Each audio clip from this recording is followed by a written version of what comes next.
असा स्पंज डोसा तुम्ही जर एकदा केला ना, तर पुन्हा पुन्हा करून खासान. करायला पण खूपच सोपं आहे. इथे मी 1 वाटी रवा, 1 वाटी पोहे आणि 1 वाटी दही घेतले. त्यानंतर पोहे स्वच्छ धुवून भिजत ठेवायचे.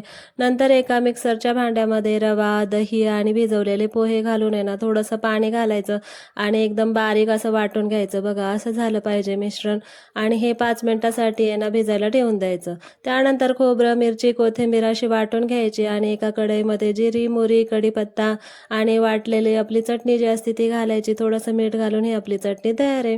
त्यानंतर आपलं इकडं बॅटर पण भिजलेलं आहे, तर त्याच्यामध्ये थोडंसं मीठ आणि खायचा सोडा घालायचा आणि चांगलं असं मिक्स करून घ्यायचं. त्यानंतर एका पॅनवर आहे ना थोडंसं बटर लावायचं, नाही तर तेल लावलं तरी चालतं आणि आपलं हे बॅटर आहे ते घालून घ्यायचं आणि असे मस्त बुडबुडे येतात बघा. दोन्ही बाजूने आहे ना आलटून पलटून भाजून घ्यायचं, कारण का कच्चं नको राहायला. तयार झाला आहे आपला स्पंज डोसा. चटणीसोबत आहे ना खूपच छान लागतो. व्हिडिओ आवडल्यास एक लाईक आणि चॅनलला सबस्क्राईब नक्की करा. बाय.